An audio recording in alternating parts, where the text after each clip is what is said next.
inspire us, uplift, and remind us of the strengths in our roots. I'm Leaso Filoyali coming to you live from Katy, Texas. Tonight, we are incredibly honored to welcome Doug Fiefia, a husband, father, entrepreneur, and now the Utah House Representative for District 48. Welcome, Doug. Hey, y'all. How's it going? Thank you so much for Good. having me. It's an honor and a pleasure to be here. Well, it's an honor to have you on our podcast. So grateful. I can't tell you how blessed we are to have you on our show tonight, and I feel like it's going to be a good night. So thank you so much again, Doug. Can you take us back? Let's start with your humble beginnings. I've learned that you used to live in Kearns, and by the way, I used to be in Kearns. I was there for about a year, so um, tell us that story. I want to know about. The part where your family all lived in one house with other families. So can you share that with us? Yeah. So early on in my childhood, we lived with my grandparents and all of my mom's siblings. And there were five families. We were the largest. And so we got the living room. And I can still remember us as kids sleeping on that hardwood floor. And we would be nestled together like little sardines to stay warm at night in Utah winters. And then in the summer nights, to get some AC and some fresh air when it was hot, my grandpa would take his mattress out to the front lawn, and we'd all sleep with my grandpa out there just to get some free air conditioning. And so those aren't days that are lost on me.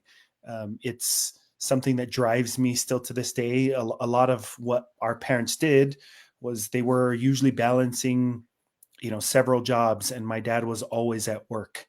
And I can just remember him in glimpses as a little kid, coming late at night, long after we were tucked in bed, and leaving early in the morning before we would get up for school or for the day. And then at night, while we were asleep, him and my mom would go clean office buildings. And so the struggles, the early struggles of trying to make it in America and live the American dream, it wasn't all butterflies and rainbows like maybe my parents saw on TV in early Hollywood, but it was something that they were willing to fight for to provide for us kids.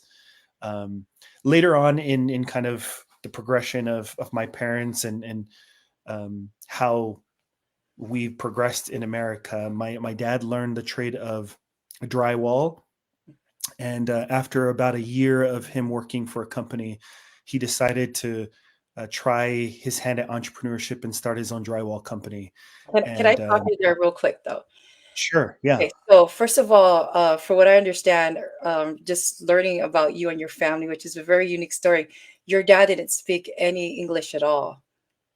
And so they migrated here not knowing anything about America other than it's the promising land, right? And for so sure. how did he have that desire and that let's say the what's that word? I can't even think right.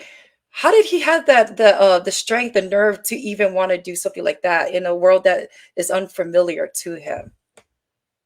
Yeah, that's a great question, and I think it's probably similar to you and I. Is what drives us is our kids and our family, and having no other option but providing for your family.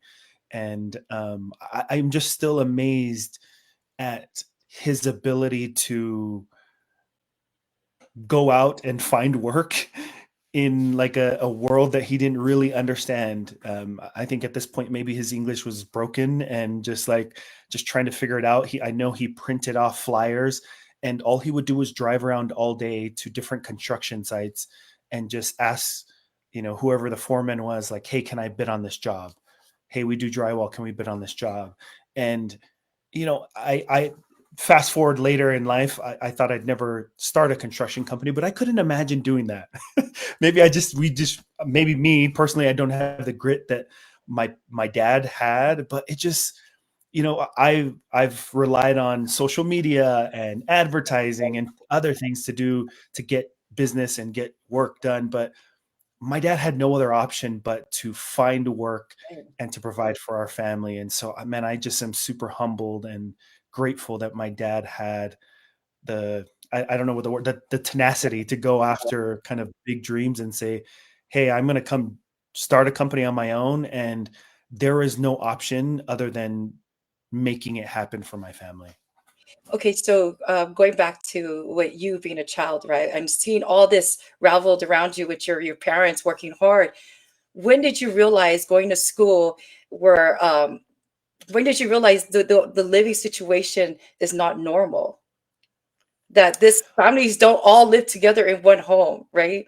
And that did you Yeah. realize I didn't know that I was poor, right? I didn't, until you leave and then you realize, damn, all this time I thought I was really rich because I had family around.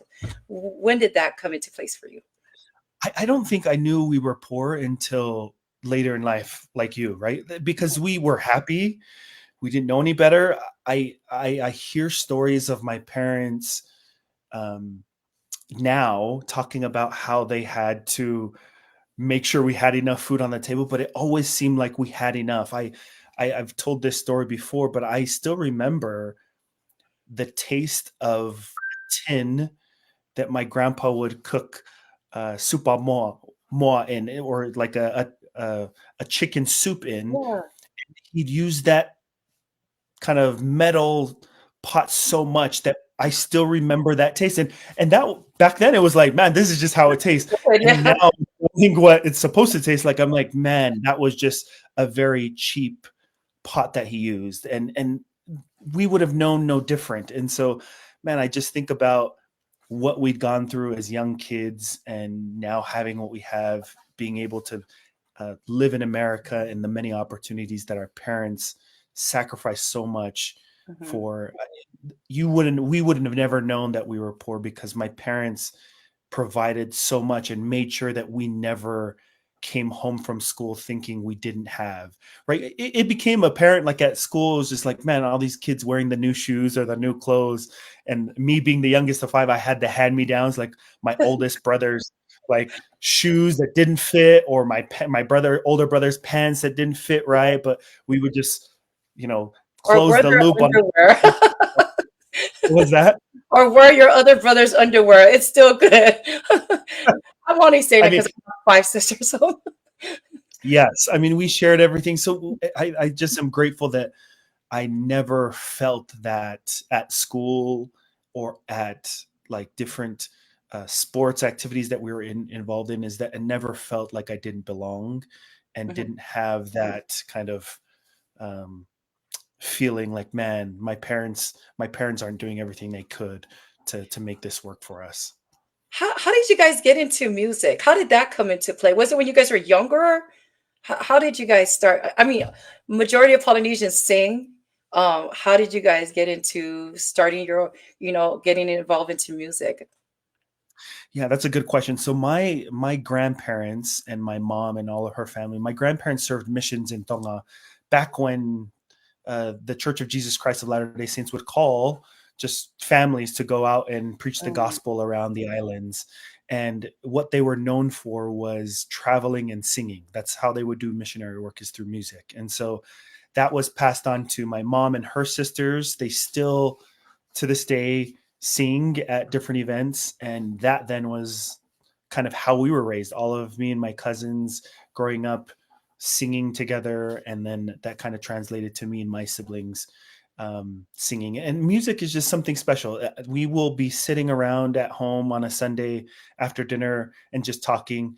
And then, like, we'll just slowly get gathered around the piano, and then my sister will start playing, and then we're like, oh, let's play this song. Oh man, we haven't sang that song in years. And it's just a good um, thing that just brings us together. And it's allowed for so many opportunities in college, and different opportunities to perform for um, different things throughout life. But I think that's honestly, if people have seen me speak in public, or people are like, man, I'm surprised, like, you're not afraid. Like, mhm, usually, immigrant kids, they mhm. come with like, oh, we're nervous, I don't want to talk. And that was all real. In the classroom, I never wanted to participate, never wanted to raise my hand. I always felt a little bit inadequate at times. But the confidence that I gained in speaking and performing, what came from that early days of singing. And so I think without that, I don't think I would have that confidence to stand up today, even in government, and Mm. and express my feelings and my thoughts. And so I love that you brought that up because I actually haven't thought about that in a while, but that's actually I think where the early confidence came from is my mom would have us perform anytime someone came over to the house. She would have us all come in and we knew when mom calls us to sing, we don't say no. We sing whatever she wants and for as long as she wants. And it just was the thing that people knew when they came over to the Fiefia home, that we were singing and music was going to be a part of the night. Wow. So with five siblings, how was that growing up in one big household? Um, it was fun. It was busy. It was, we always were at home. Our home kind of was the home that all of our cousins came to also.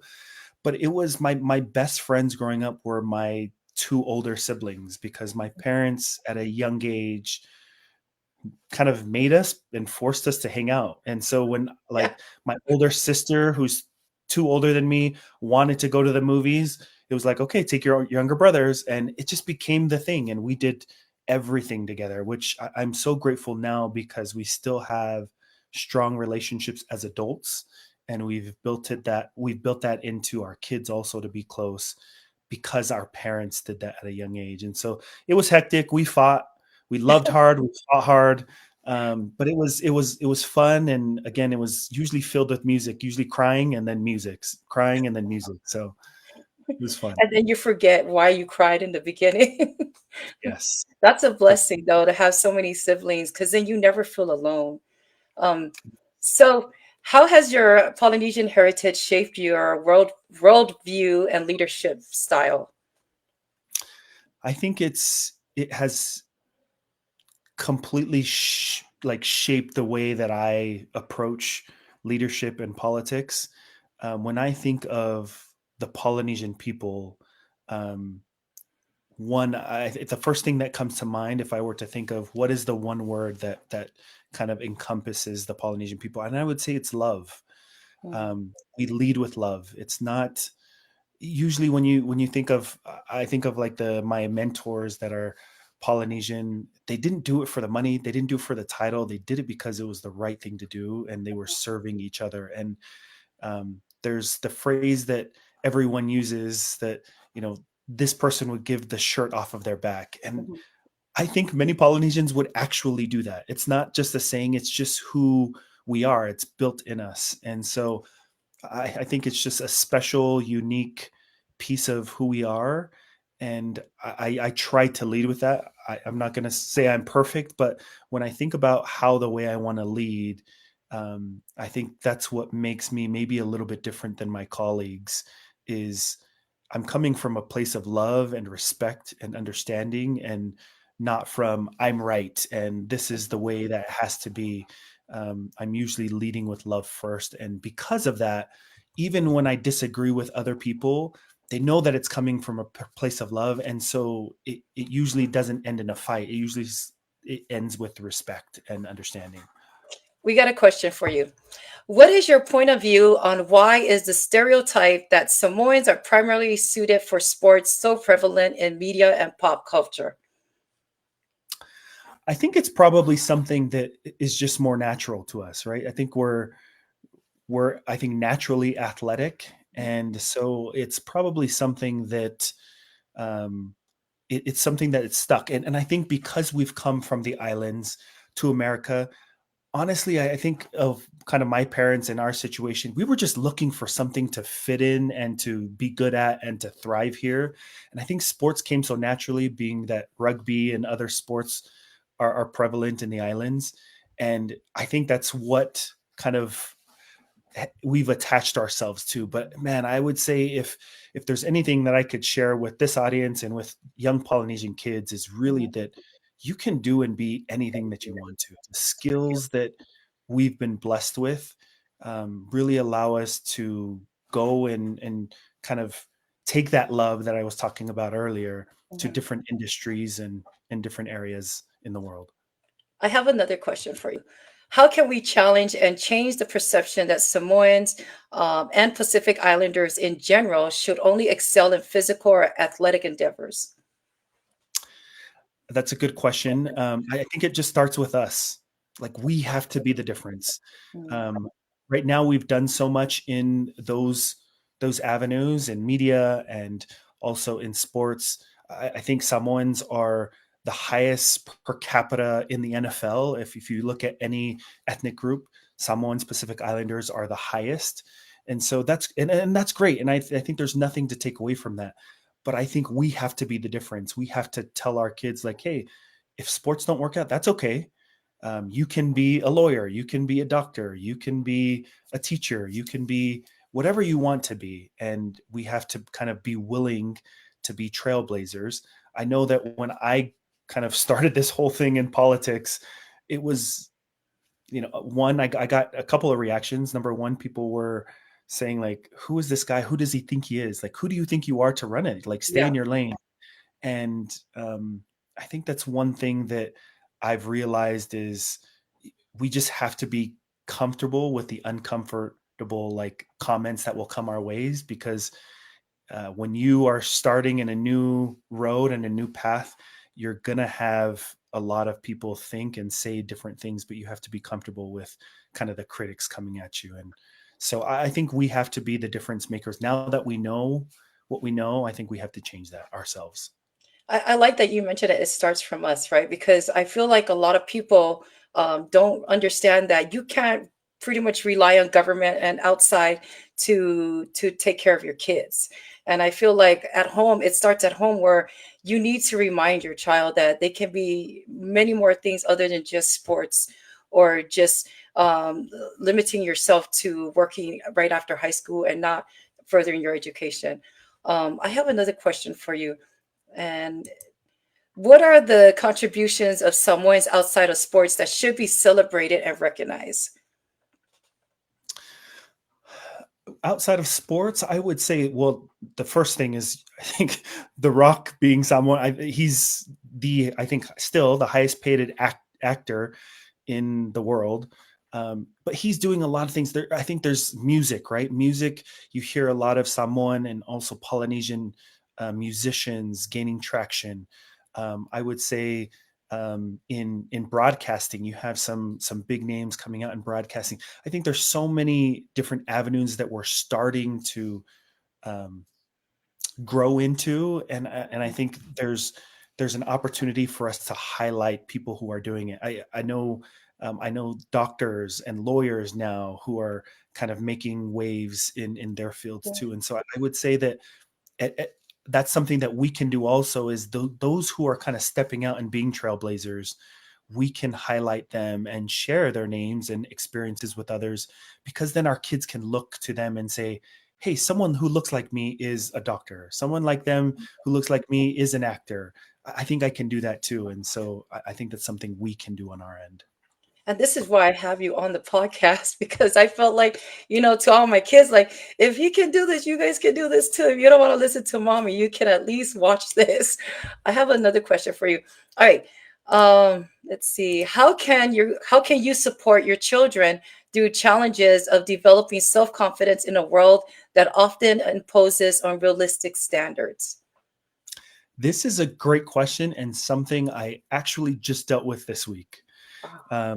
So one thing is that I'm teaching my kids and wanting my daughters to get involved is golf. So my daughter is a golfer. She's been golfing since she's 5. She's now 11. Oh, And yesterday we had a tournament where she was playing in, and she took 6th place, which is just outside of the medals. You give 5 places have medals, and 6th and beyond don't. barely. Yeah.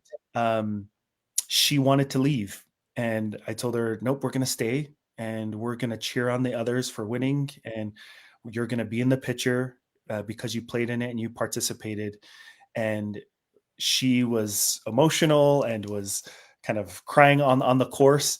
And I said, Melolini, if you can learn how to lose and to a have good sportsmanship now, later in life when things get hard, this is going to be you're going to be so prepared to take on challenges of life, because you've already dealt with disappointment and you've been able to keep your head high and do well. And so fast forward to the end of the tournament, we get there, the ceremony goes, they read all the names, she's not there. And then there's this kind of awkward, like, oh, there's other girls who do it. Oh, you guys come take a picture. And we've been there before where she's lost and she's usually crying. And I'm just kind of being the Polynesian dad, like, nope, you're going to sit there, you're going to watch, you're going to cheer, you're going to shake, shake Yeah. everyone's hand, congratulate them. But there was no tears. She was smiling. She was like, and so my message to her was, I don't care if you win or lose. I honestly don't care if you win or lose. What I'm going to celebrate and teach you is effort, hard work, perseverance, and being a good person. And Mhm. I posted something on social media last night after it is, I'm not raising a golf champion. I'm raising my daughter who's going to be a future mother, a future um, wife, and someone in the community that I want to have character, who can face challenges and be able to hold themselves with class and courage in the face of adversity. And so that's one thing I would say is, as parents, we need to teach that more, is especially with us having so many kids in sports, is we shouldn't celebrate them every time they win or they score or they get a tackle or whatever it is, because I think, in my opinion, I believe that what happens if we do that is that when that stops, when they stop scoring, when they stop playing sports, when they stop winning, they think that their value is tied to that winning and that wearing that jersey. And there is this, I think, shift that will happen in their lives where they have to move on to regular careers or being in the classroom. And so if we don't celebrate the effort and the perseverance and getting through hard things and just being a good person, I think we've missed the mark. And so that's what I would say to answer that question. I think it's a great question. I would just say that we need to start celebrating the the the skills that get us to being successful, but not the outcomes. I agree. I agree. We just had another, well, the last podcast we had was a coach, and he talked about how they went to championship 3 times and they've lost 3 times. And the one thing that the boys learned is that they've learned to lose, but to keep their head up and keep on going. And so, and that was a good thing. And there was so much lesson learned because of that. So thanks for sharing that part of the lesson. And I believe everybody needs to take that too as well, because it does help in your future and your career. We have another question for you. Um, in what ways do you adapt your parenting style to empower your daughter while also ensuring she feels loved and supported? Yeah, so I would say that right after, because she followed through and did her part of celebrating others, being able to take the loss and to stand there, take pictures, congratulate others. Then we went out and she got to pick out, where we go out to eat, right? And that's not something we do anyways, but it was like, hey, because you did this, we're gonna go out to dinner and you can pick wherever you want. And so one thing I also said to her was, I hope you realize now that I don't care if you win or lose. Like, I'm not mad at you. I'm not celebrate like I could care less. The fact that you had a good attitude is why I'm so happy right now. It's not because you won anything. And that was kind of our moment that we had in the car, crying, both of us crying, because she realized, I think, man, my dad actually believes in me and wants me to be a good person, and doesn't she he really doesn't care if I win or lose. It's really about being a good person and being a good sport. Take me back to your childhood again. Watching your parents, I've learned that you had followed your dad during his time as a construction working doing construction work and stuff. What did that teach you as a child? I know there was a story you talked about. Um, you were questioning about why he was doing all this and for what purpose. Yeah, I'll share that story. It was a hot summer day in Utah, which, if you've never been in Utah in the summers, they get really hot. It's dry Yeah, heat, right. and we were sweating and just working hard, cleaning construction sites. And this is when maybe I started realizing maybe my life isn't as normal as I thought it was, because every other kid is out playing sports and having fun and swimming, during the summer days. And I'm at work with my dad. And I think that started to click, and I started to just get this anger of like complaining of like, why am I doing this? I'm a kid. I'm supposed to have fun. Like all my friends are playing. They all want to ask me if I can play, and I have to go to work every day. Like I'm just a kid. And I kind of started getting in that mindset and that cycle of just complaining about life being hard. And I can remember the only reason I didn't quit from working with my dad that day was because I looked at him and he is just as hot, sweating, working hard, and didn't have any sign of complaint on his face. And I knew that if I stopped working, that he would do it all and he would have to do more. And that if I went and complained, he would say, okay, that's okay. You go sit in the truck in the air conditioning. And he honestly, genuinely wouldn't be mad. He would just say, yeah, go ahead. That's okay. And that's just who he was. He was just a loving, kind, hardworking man that he never would. And so that's why I didn't quit, is knowing that me not helping would just put more work on my dad. And so we're riding home from the job site and finally in AC again. And I'm kind of just getting like over the frustration. And I asked my dad a question that really has changed my perspective from that point on. And I said, Dad, why, why do you guys work so hard? And what is this all for? Like, what are we doing? And I'll never forget what he said to me. He said, son, the reason why we work so hard is so that you can get an education and you can be better than us. And in that little kid understanding, I finally realized that my parents were doing this all for us. That this wasn't just them going to work. This wasn't just what we like.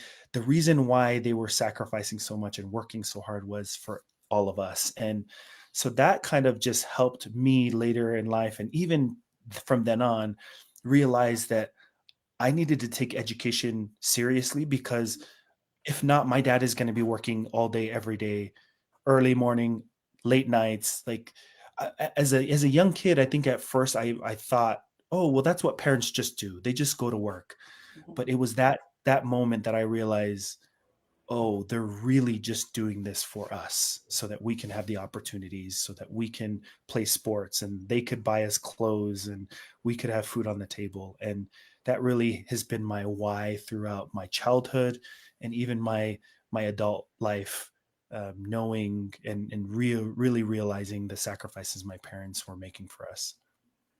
That is pretty amazing story, because some things that we learn in life, we hold on to the parts that makes us who we are, to remind us and humble us a lot. So that's why I wanted you to share that, because I thought that was very unique. Take me back to high school.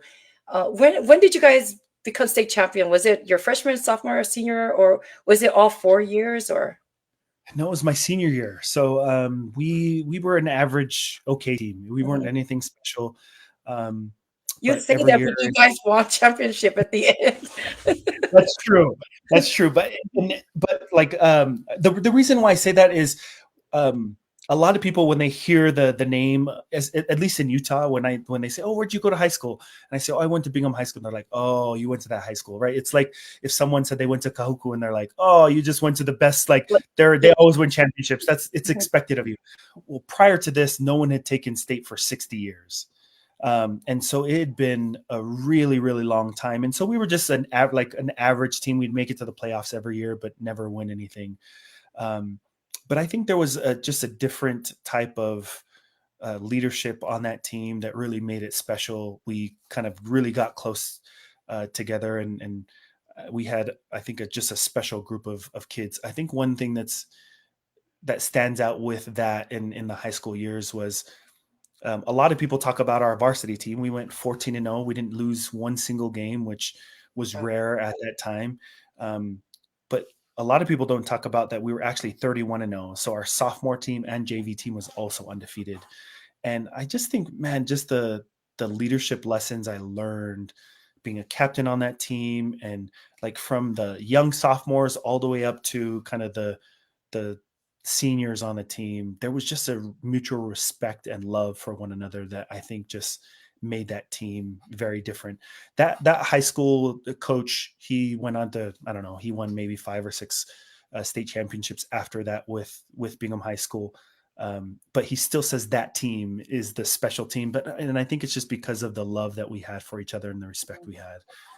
But high school was different. I did football. I also did student government. I did student government my sophomore, junior, and senior year. So I was involved in kind of the student Mhm. politics early on, and I did that just because of my siblings. My siblings were involved in different sports. My brother did student government, and so I said, "Oh, that would be cool to do that too." My older siblings, they did choir, and so I joined choir. I was in band in middle school, and I had to make the decision because the band director at Bingham was like, "Well, if you play in band, you have to be in the marching band." And I'm like, "Well, if I play football, I can't Yeah. be in the marching band at halftime. How do I do this?" And so I think my high school years was really me figuring out who I am Mhm. and kind of really exploring so many things because I was involved in so many very different things that really allowed me to learn and grow differently than I would say just the average Polynesian kid who's like, oh, I just want to do sports. I feel like I did as much as I could during those years, and it really has shaped kind of my future in college and also my adulthood. How did okay, so you were inspired by your siblings to get into student body council and all these other groups. W- That was it kind of seemed like this is it was preparing you for your future and also teaching you to do so many different things at one time because I know there are kids who are like, no, I got to get home. My parents want me to babysit and do all these things and do chores. And so how was your parents able what were their parenting like having kids with so many different curriculums and sports that they had to be a part of? My parents. So when I said earlier that I when I speak to youth and young kids and I want them to know they can be anything, Mhm. my parents not only said that to us, but I think we believed it, Mm, which I think there's a disconnect, right? Everyone says that to us and they say that to all kids, mhm. but I think there's a difference when you actually believe it. And because of that, just that confidence they had in us, and then just kind of the confidence seeing my dad grow a company from nothing to doing construction for thousands of homes in Utah and with very little education, with very little background, like being able to do that, it just kind of seemed like that was normal, right? It just because it was like, oh, that's what we do. So I just like realized like, oh, if my dad is a self-starter and he can do these things, I think I can do that too. And so I think the early parenting of my parents was just really instilling us, okay, you guys, as long as we teach you how to work hard to and teach you all the skills that you need to, you can do anything that you want. And because of that, my siblings, as they grew up, I'm the youngest of five, they kind of did different things. My brother, my oldest brother, he played football. He was kind of the typical kind of athlete. Mhm. He was Mr. Football in Utah. He went to play college football. And then my siblings that were younger than him started doing different things like choir, and they were in the school play, student government. They were on different leadership groups. And that being the youngest, I think was the biggest gift that my siblings could give me was doing so many different things and allowing me to see like, oh, that's interesting. I actually want to try that. Or, oh, I don't want to do that. I don't like that. Or I really like that. I'm definitely going to do that. And because they kind of paved the way for me, I think it made my high school years just a great learning ground for me. I have to go back to your football, right? Just watching my kids with sports and seeing other parents with their kids and everybody wants their school to go to championship. You being the captain, you mentioned that you felt like it was the love that you guys all have for each other. Was that what it took to make a champion? Because you tried freshman, sophomores, and junior, and it came to seniors when you guys started getting to state championship. What was it that connected everybody to say, all right, this is it, we're going to do this?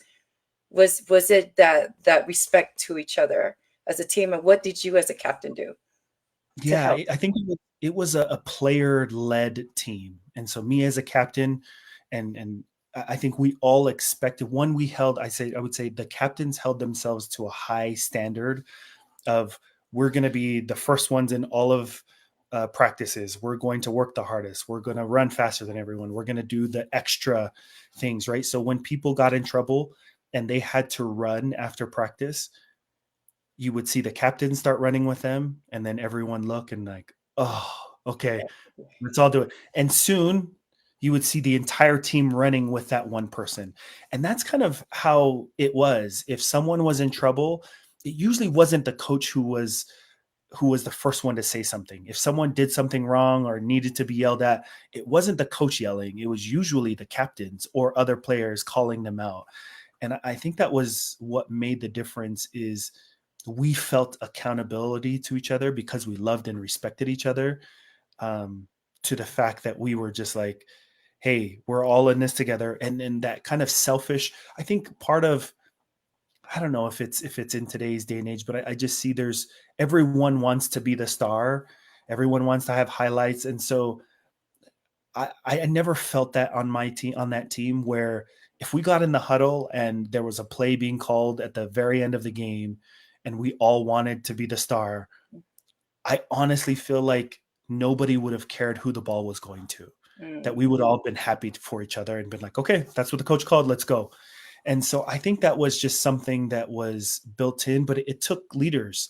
There was, I would say, four of us who were seniors who'd seen us fail year after year after year, that realized like, okay, here's the difference is we need to be the examples. We need to be the ones who hold everyone accountable. And that starts with us individually, that we have to be the ones who are willing to work harder than anybody else on the team. And I think that's what changed it for us.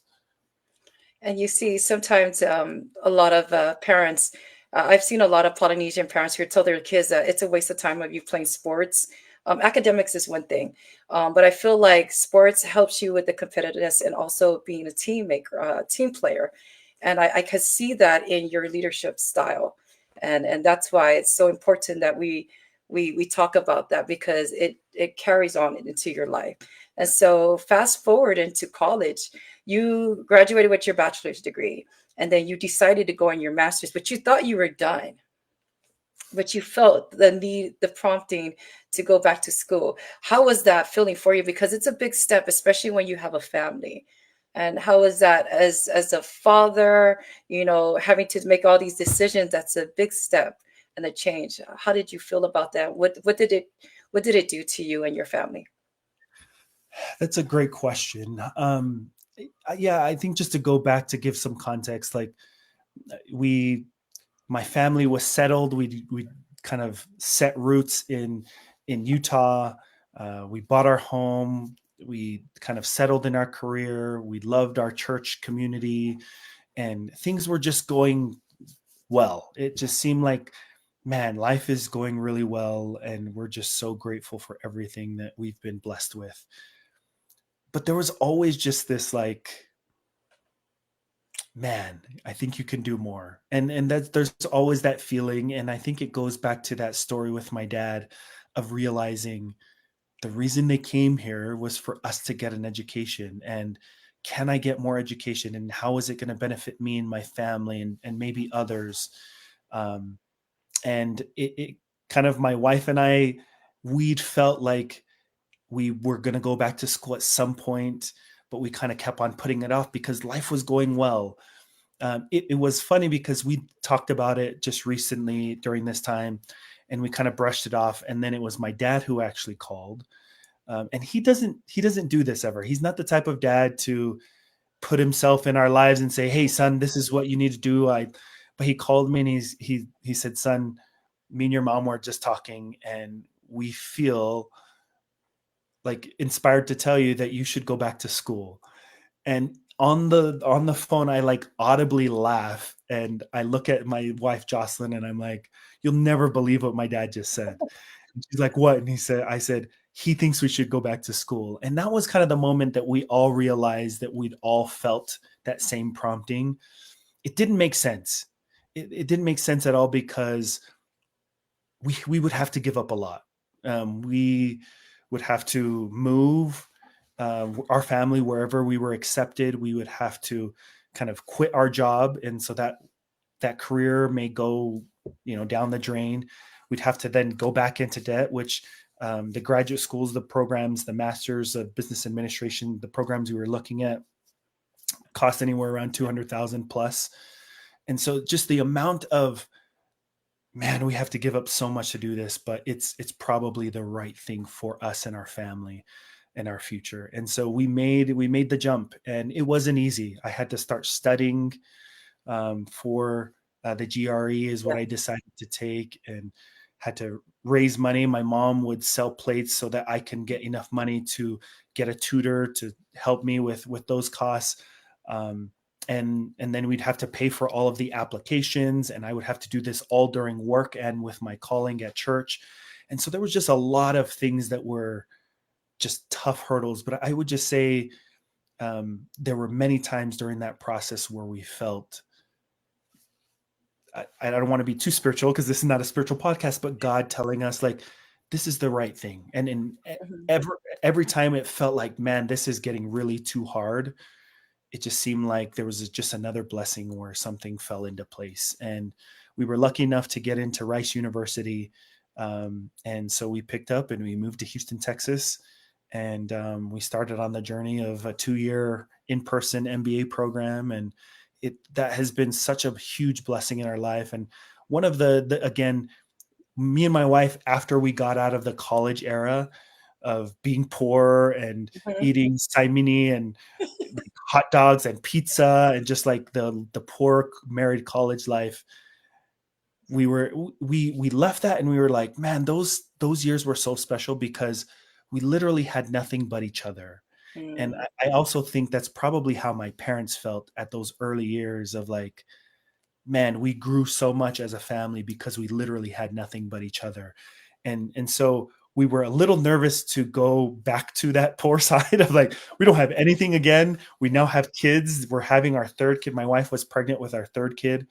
Um, and I think she had our third daughter 2 months before we moved, and then we took a Wow. newborn, and it ended up being exactly what we thought it would be. It just, we grew so much as a family, as a young family, because we had each other and we had to rely on each other so much. And so it was a huge blessing. And then, obviously gained more education. It opened up opportunities to work with some great companies, and that kind of led to the rest of my career. Let me ask, let's go back to college, right? So I just want to ask about those who are currently in college right now, who feel the need, like instant gratification is what they want all the time, and what do you say to the young ones who are in college currently right now who are saying, I don't want to live like this. I feel so poor. I need to have this, this, this, this. I need to be like my roommate who has a new car. I need to have new clothes, new shoes, everything. I feel like I'm this minority amongst everybody else around me. What do you say to those kids? I think the first thing I would say is comparison is the thief of joy. And so just be very, very careful about comparing yourself with others, because you can just get into a mindset where it's so easy to compare with others and then feel less than, and that only just hurts you. And so I would say, first off, don't compare yourself, because it seriously is the thief of joy. The second thing I would say is college is laying the foundation for the rest of your life. If you build a home, you don't build on top of the ground. You don't just build up and just like, oh, let's just throw some walls. Let's start at the roof, and let's throw a window on it. There's a process in which you have to build a home so that it lasts, right? And the foundation is built first. And that's what you're laying now, is the classes that you're taking, the ability to stay organized, the ability to do hard things. um, I believe that not every class is, I used to think like, what am I going to use this for? Am I going to use calculus? Like, why am I taking this course? And I'm not going to sit here and say you're going to use every course that you take that is required for you to graduate. But I think the thing that it's teaching you is that you can do hard things and you can figure things out, so that when you get into your job and your boss says, I want you to run a data analysis on this. And you're like, I have no idea what that means. I don't know how to do that. I don't even know where to start. You've already done some of those things in college where you've had to get through things where you didn't know, you didn't understand, you didn't know where to start, but you've built the skills, and you've built kind of a foundation of saying, okay, how did I do this in college? Okay. And you kind of start off. And so that's what I would say is you'll be shocked and surprised that later on in life, you draw back on some of the lessons you learned and the skills that you gained in college that really will help you progress in life. But it really is, it's hard because you never see the foundation in a home, right? You Yeah. never see, you only see what's from the ground up. And so this is kind of you laying the foundation and making sure that it's your life is set up for success. Cecilia commented time management. And so, yes, time management is very important. And that's something too that, it's very important that we need to have as a skill, which is also too, is learning how to speak. And going back to Houston, I also learned that you had served a mission in Houston. I did. Oh, Yeah. that is incredible. And then coming back, did you ever think that you were going to go back to get your master's in Houston at Rice College? So that's the short version of that story is um it, it kind of came full circle for me. I had been waitlisted at 3 or 4 universities. Um, Rice at the time was maybe number 20 top ranked MBA program in the country, and um, I was applying there, and I got waitlisted there also. And I was just trying to figure out, how do I get in these schools? Like, I just can't break it. Like, I feel like my essays were good and I just did as much as I could. My test scores were just good enough to get into a top program. Like, how do I do this? And I felt impressed, like, okay, you've got to fly out there to these different schools. You've got to figure out, like, even if you have to just show up on campus to say, hey, I'm here. I want to be here. How do I become a student in your program? And so I started doing research on all these different programs. And as I looked at Rice University, I started researching kind of who is who and like who do I need to talk to. And I looked at kind of their board of overseers of their business school. Mm. And one of the people that were on their board of overseers was a member in one of the wards I served in. And was not only one of the members of the wards I served in, he also on my mission helped me teach a family, and eventually that family was baptized. And so we had not just we didn't just know each other, but he'd actually seen me as a missionary. We'd actually worked together, and so I emailed him. I told him the concern. We jumped on a call, and he kind of gave me feedback. And he said, "You know what? I will email the dean of the school and the admissions office right now. They would be lucky to have you." And a week later, I got my acceptance email, and that's what took me back to my mission in Houston, and Rice University. And that's been a huge blessing. Again, another way the Lord has just kind of proved that, hey, I told you to go through this process. It was hard. You were waitlisted. You didn't know if you were going to get in, and something else happened. And that was just another blessing that we were given at the moment we needed it. Wow, that is very amazing. Full circle. Really, that is a full circle. Um, I wanted to ask about your journey as you look back in your life. Have you ever said to yourself, man, I wish I could change some things about myself when I was this little or when I was in high school, middle school, leading up to now? Have you ever thought about that? If there's anything you could do in your life, you could go back to at least change that one thing. As I said earlier, I used to really struggle in the classroom, and it was um, I never felt comfortable in the classroom, which people from the outside looking like, come on, you were fine. Like, but the reality is, I really felt inadequate in the classroom, and I think it was just because um, other kids had help at home, and my parents weren't helping me with schoolwork. I've one kind of key memory I remember, and I'll kind of make this short.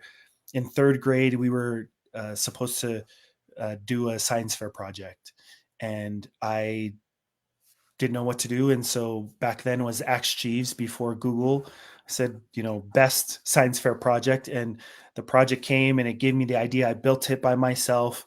And I was so excited because I thought this was going to be the best science fair project. Well, I show up early and they had our little name tags on all the desks around. And I was like the first one there, set my thing up. And I'm like, man, these kids are going to be so amazed at this project. I was so proud of myself.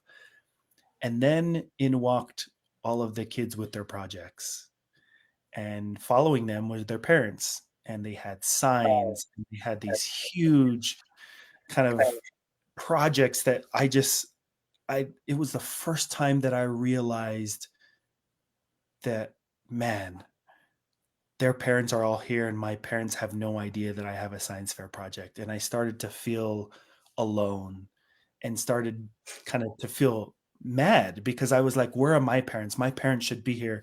And I felt dumb and lonely. And it was the first time that I realized that I allowed myself to feel less than because I cared about what other people thought about me. And Mm. because of that, I knew that I didn't want to feel like that ever again. And that kind of always stuck with me. And I always felt shy in the classroom. And I used to think, man, I wish I could have changed that. And some of me as an adult now, I wish I could go back and hug that kid and say, it's gonna be okay. You're gonna be fine. But one thing that I'm grateful for, being shy and not feeling adequate, and maybe knowing the right answer but not raising my hand, and feeling maybe a little dumb now, and I'm okay with that, and I'm grateful for those experiences. Now when I enter rooms where I feel confident and I'm in a room with government leaders and maybe I should be speaking up, I actually keep that same approach, that I listen first. Mm. And I'm usually an observer. I'm usually quiet. People, when they first meet me, think I'm shy. And what I'm doing is I'm observing the room, which I've been used to growing up as a kid who felt inadequate in the classroom in different surroundings. And because of that, that then gives me the ability now to observe and learn. And then before I speak, I already have my thoughts put together. And then when I speak, people are like, oh man, that was well thought out. I thought this guy doesn't speak and I thought he was shy. But when I speak, then it seems that people listen, because I don't speak a lot. But when I do it, I make sure that it's meaningful. And I think it goes back to those early ages where I felt shy to speak, and I was just busy listening and observing, like, oh, what are we supposed to be doing? How do we do this? And it's really helped me as an adult in my roles in business and also in government. Especially being the youngest out of all your siblings, observing all of them, and the choices and decisions they made in their lives really helped shaped you as well. Um, let's Absolutely. let's move forward to your decision to run for a U.S. state representative for District Number 48 in Utah. Um, you already had just got you start working for Google. Your experience with the tech, working for Google, you have your business called Sojo, and that stands for South Jordan. Is that what I believe? Mm-hmm. And you have a calling, you have your family. You would think that damn, that's enough. I mean, what more do you want to do with your life? I mean, this is a lot going on for a father with his young family, and you've already put your family through. You've done your bachelor's. You put your family going through master's program. That wasn't easy, especially I believe while you're on your bachelor's, you ran for student body council. Is that correct? So you had all of that going on in your life, and here you are with so many different things just with your bachelor's. You thought you guys were good, comfortable. And a lot of people would say, hey, I'm done. We're just going to live this life through retirement. What was it that made you decide to jump into a position that you don't see a lot of Polynesians jump into, dealing with the position that you are currently at? That's a great question. And I thought about this a lot. And I think it definitely goes back to the early days of my parents sacrificing so much. Like they sacrifice too much for me to just sit around and accept things to be the way they are. And as I kind of progressed in the business world and in my career and kind of being in Utah, I having the background of being involved in student government and things, I started being tied into what was happening locally. Like, what is the government doing? How does it affect my business? I was a business owner. And so the laws that they write and changes they make every year affected me. So I was like, oh man, that's interesting. COVID hit, and, local laws that were being pushed and mandates that were being pushed affected my business. I was in construction. We had to be out doing construction. And so I really learned how much government affects individuals, and they really affect our everyday life.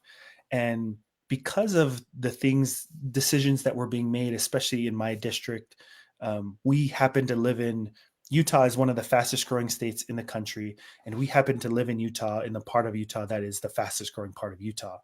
And so we've seen so much growth um, around my house that we purchased years and years ago. Our first house, it was just fields and fields. And now you don't even see a field for miles and miles, because it's just homes and homes and homes and businesses. And so there's just been so much growth. And I was just worried about some of the decisions being made. And I had voiced some of my opinions and reached out to my local government officials. And if I'm being honest, I wasn't super happy with their response. And it got to a point that I was like, man, I'm either going to have to I either need to stop complaining or I need to do something about it. Mhm. And originally how this started is I was actually looking for someone to run against the person that was in our district. Really? Wow. Yeah, I was like, hey, you should run. And they're like, why don't you run? And I'm like, oh no, I have my business, I have my calling, I have like I'm good. Like I can't, I don't have time for this. I don't think my wife would let me. Like, good. And it got to the point where I came home one day and I talked to Jocelyn and I said, man, what would you just throwing it out there? What would it be like if we ran? Like, what are your thoughts? And the 3 times I've ran for student office, I've been married to my wife the 2 times I was student body president at Utah State, and also a president at Rice University. And every time she was like, "Oh no, not again, please!" And even when we went to Rice, she's like, "Please, can we just be just regular students, Oh, enjoy it, and just like not be busy? Like you've already done that." And I'm like, "Yeah, I'm good. I'm not gonna." And then of course I came home like, I think I got to run. And she's like, "Oh no, not again." So when I asked her this, I was expecting the same response, and I didn't get that. She said, "You know what? I actually think you should do this." And I said, "Wait, hold on. This is not what I was expecting. I thought this was just going to be a fleeting thought, like a fast conversation that we would have, and you would just say, 'No, thank you, but that's not what we're going to do.'" and then you And probably would have never done it if that was the case, right? absolutely, it would have just been gone. Yeah. And so we had that conversation, and I said, "Okay, I think we really need to think about this." And she said, "Yeah, I think you should do it." And I said, "Okay, I want you to take time to actually look at what life is going to be, because I said this moment will change our lives forever, because we will be in public office and people will have opinions about us. It'll change the way our kids live life now. We will be in the public eye. It'll change, life will change. And so, and it doesn't have to, if you don't want it to. I'm Mhm. fine." And I said, I either need you to be 110% in, or we're going to be 110% out. And she said, "Are you sure?" And I said, "Absolutely." I said, "I promise that if you say no, I will not hold a grudge. I will not, this is not me. I'm not going to 10, 20 years from now, I'm not going to regret it and be like, oh, I'm so mad that my wife said no." I said, this is not worth our marriage and our family. And Mm, so if this is something we're supposed to do, I want to know from you, this is that you are 110% in. And so we went through the steps, we prayed about it, we mhm. fasted and did all the things that we do. And after about a week, she came and she said, "Okay, I'm in." And that's all I needed to hear How at did that you point. know she was gonna say yes? Or were you just in the air, you just didn't know? I actually was really nervous, because it was becoming more real. Before, it was just kind of a joke, and kind of like, "Oh yeah, I could run down the line." And so many people had brought it up to me like, "Oh, you should run. Like you've done student government, you should run for this." And I'm like, "Oh Mhm. no, it's not for me. Thank you though." And this was the first time I was like, man, I actually don't know what she's going to say, but I have to be honest with myself and with her that if she says no, I have to be okay with it because I promised her I would. And so it was actually a lot of turmoil for me. And I went through the same steps. I took time to pray and go through those steps for myself. But I had no idea. And I was actually surprised and shocked that it was a simple answer. It wasn't like, yes, but, and here's my list of things. It was just like, yes, I'm all in. And I think that's when we started and we were off and running and built a team. And next thing you know, we were running a campaign. Got a question for you. Where do you see the state in the next 10 years, and what policies are you focusing on to shape the future? Mhm. It's a great question. I see Utah continuing to be a leader in the country.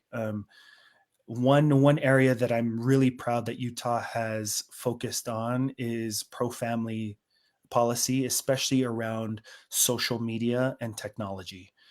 We were one of the first states to pass a social media law. We were one of the first countries to pass a data privacy law, Mhm. um, and a lot of these laws that we passed, 3-4 years ago, have changed social media for the better. This last session, one of my colleagues passed a bill that changed the App Store, so Apple and Google Play, that there's age verification for certain apps, Mm. right? So there's applications that if your kid has an iPad or they have a phone and maybe it's their first phone and they're 14 or 15, that they can't just download any app, but that there's age requirements for certain apps that kid apps, yeah, sure, you can download, but if it's an adult specific app, they have to age verify, and if not, then they have to get parent consent to download those specific apps. And so I'm proud of that one. And then one of the bills that I passed this last session that was really big was a tech bill that allows us as social media users to own, manage, and control our own data. And that we were the first state to pass any bill of its kind, and I think we'll see 5 or 6 other states in the Wow. next year pass very similar legislation, and that'll change the way that we interact online and the way that social media looks for us. Um, the way that it works today is our data that we post online, it's not ours. The moment we post it, it's the social media networks. And so this, I think, will change the game. And I see Utah and hopefully me playing a key role in it is leading in technology, um, and making sure it's a safer place for us as users and especially our kids. And then also other states can follow suit to what the examples that Utah has set in place. So that's good. It has to start somewhere. We have For sure. another question. What can citizens do to be more actively involved in their state political process, and how can they help bring about the changes they want to see?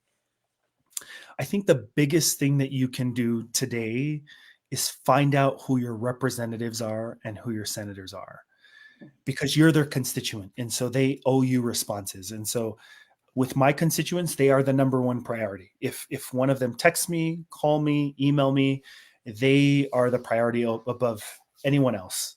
And I get tons of emails. I get hundreds of emails. It's slowed down a lot now, but it used to be hundreds of emails every week. And if people put that they're my constituent, they add their address, I respond back to them immediately. And I try to be responsive and have dialogue either through phone, text, email. And so I would just say knowing who they are and being very comfortable. And I would say even maybe even more important is that they know who you are. Mhm. And that comes with communication from you and saying, hey, my name is Doug. I'm your constituent. I have 4 kids. I believe in these things. Here's my priority is I want whatever that is, and sharing those thoughts. And then as you kind of get more familiar with the political process and understanding what laws are being reviewed or passed, then you can share your perspective on it and say, hey, this is going to really hurt my business. This is really going to hurt me and my kids. I asked you to support it or to vote against it. And those emails and messages, I can tell you from firsthand perspective, they really matter. I take kind of review of all of my constituents I've heard from, And not that I changed my principles ever, but it may change my perspective. And I may ask the bill sponsor, or even my bill, if it's my bill, I may change a couple of lines that help make it better for my constituents. And so I would say those are the first two things: is one, knowing who they are, and Mhm. then two, as you get to know issues, not being afraid to reach out and sharing your perspective. What do you say to the younger generation who are going to watch this or who are currently watching this that want to be in your place in the future? What can they take from you to be able to get to that step? Because I know a lot of the Polynesian kids, one is that majority of them are afraid to speak up, you know, I say that because of through experience, and it took a lot for me to be able to speak up. And then two is that there's not a lot of support. And so they don't have the support and they don't have the information. So what do you tell these kids who are in high school, about to go to college, or think about it, and those who are in college who are in that phase of going through that process? The first thing I would say is, and I mean this genuinely, if I can do it, anybody can do it. I mean, you've heard my story of feeling dumb in the classroom, and honestly, I wasn't the smartest kid. I wasn't, but I knew I could work hard. Um, and I think that's my message to all of you today, is that you can do it if you want. There was nothing really special about me. One thing I want to make clear is I used to be very, very uncomfortable speaking, and it didn't just come naturally. I share this a lot with youth groups and with kids that come and ask me. It's because I practice. It's something I learned with football, right? If I was going to prepare for a football game, the football game preparation doesn't happen that night before, doesn't happen the of that game. It doesn't even happen at the beginning of the season. It happens during the off season, right? Like during the summers where you're training, you're running, you're getting your stamina, you're in the weight room, you're watching film. That's when the preparation starts. And so I take that same mentality with everything I do. One of the videos that have kind of gone viral of mine is my first floor speech. And I've heard many people have come up to me and they're like, man, you're such a natural. You just speak well. Like you just seem so eloquent. And one thing they have no idea is that I spent hours and hours and hours practicing that speech. And I speak a lot at conferences and to youth groups, and people say that all the time. And the thing is that it doesn't come naturally to me. It takes practice. And so I would just say to anyone who feels inadequate or feels like they can't do it, or maybe feels uncomfortable speaking, or maybe see me and say, man, I could never speak like that, is knowing that it's come with many, many years and many, many hours of practice. My intern was laughing at me because I knew this bill was coming up and I knew I was going to speak on it. And literally that day, there was a 2 hour floor session. I was out every 10 minutes. I'm like, okay, it's not up yet. I'm going to go back out and practice. And she's like, again? And I'm like, yes, text me if it's coming up. And then I come back in and sit down and I'm just nervous. And I'm like, I'm going to go run it back 3 more times. And I'd go out and I practiced in an office where another intern was. And he's just like laughing because he's like, man, you practice more than I've seen anybody else practice. And that's just to show that, like, you don't have to be confident. It just takes hard work and practice, and you can do anything. For those who are like looking to get into it now, your second question, I would say this is probably the easiest time to get involved in politics. You literally can go to ChatGPT and say, how do I start getting involved in politics? And it would give you a long list. And or if you wanted to run your campaign, and what are the steps to run an effective campaign, and you could know that the steps. And so I think it just starts with moving. I think the the thing about some people and some of us, why we fail, is because we get stuck in the, oh, I need to have all the information before I act and before I take the first step. And I would say in entrepreneurship and starting a business and also in politics is that the best learning and experience happens when you're actually moving forward. And so take a step today, make that step, and then what's the next step, and just continue moving forward, and you'll learn as you go. And that's how I started the business. And maybe some people would say, that's crazy, why would you start a business when you didn't have all the pieces? But because I did that, that's what gave me the experiences. We didn't always know what we were doing, but because we were willing to make the next step and learn on the way, I think that's what helped us to be successful. And so that's what I would say. If you want to get involved, just make a decision to do it now. What is that next step, that very next step? And then just continue to make those next steps. So I love the movement that you're pushing is to save the family. And so I don't know why I have to ask this, but what can you say to fathers out there? Because I see the just learning about you and your partnership with your wife. It's so important. And what can you say to fathers, young and old? What advice can you give them to save their relationship, their family, to so that when their kids have their kids, they'll be able to carry that family standards to the next generation? That's a great question, and I feel inadequate answering that. I don't know that I have all the answers, or that I'm the perfect husband or father. But I'd go back to some counsel that I was given. I think the best thing that you can do for your kids is love their mother. Um, and I just, if you can do one thing for your kids, is treat your wife with love and respect. Treat her like the queen she is. um, Treat her as the partner that she is, and just treat her with respect. And your kids, your sons will see that, and they will respect women. They will respect their wife and respect women that they date later in life. And then also your daughters, which I think is more importantly, they will know how a man should treat them. And so when they're dating and you don't like a guy they're dating, they will make the decision themselves. And again, I'm not adequate because my daughters are still young, but I hope that my girls will know, nope, that's not the guy I want to date, because I know how my dad treated my mom, and this guy does not treat me like that. He does not make me feel the way that my dad makes my mom feel. And so that's what I would say is the best thing that we can do. And everything that I'm doing in politics is really to protect that, is to protect my relationship with my wife, protect the relationship with my kids, and preserving that. And hoping that my kids can have the same experience. I really believe that the best learning that happens is in the home.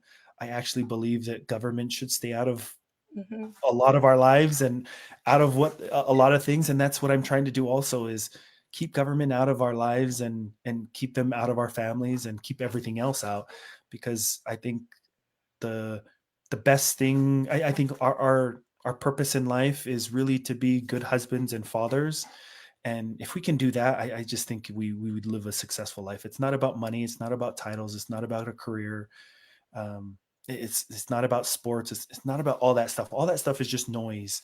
Hmm. And I think if we focus on those two things, man, our kids will be set up for success, and we will have successful families. I totally agree. And thank you so much for sharing that. I thought that was very important. And as we end our podcast, I want to say thank you so much, Doug. There's so much more we could talk about. And I wanted to be able to share more of the other side of Doug and what his purpose is about. And so that everybody out there look him up, because you fall in love with what he's doing and what he's standing up for. And it's very important that we understand everything what his journey is, because if he can do it too, I mean, we can also do our part as well in our family. And thank you so much, Doug. Is there anything you want to say before we close out? Just thank you. Thank you for what you guys are doing and sharing the message to our people. I think it's just so important for them to see just different people in different industries doing their best, and just appreciate the message you guys are sharing. And grateful to share my story, and hope that it helps someone. Don't be afraid to reach out. I'm pretty active on social media, on Instagram and Facebook, and happy to answer any other questions or respond to any DMs or messages. Mhm. But thank you for the opportunity. Thank you, Doug. And yes, and by the way, when he says that he's going to reach out to you and message you back, he does. So, and he's not lying. So, thank you so much, Doug. And as always, to God be all the glory. And everyone have a good night. Doug, you and your beautiful family have a good night. Thank you so much. Thank you. Thank you. Take care. Bye bye now.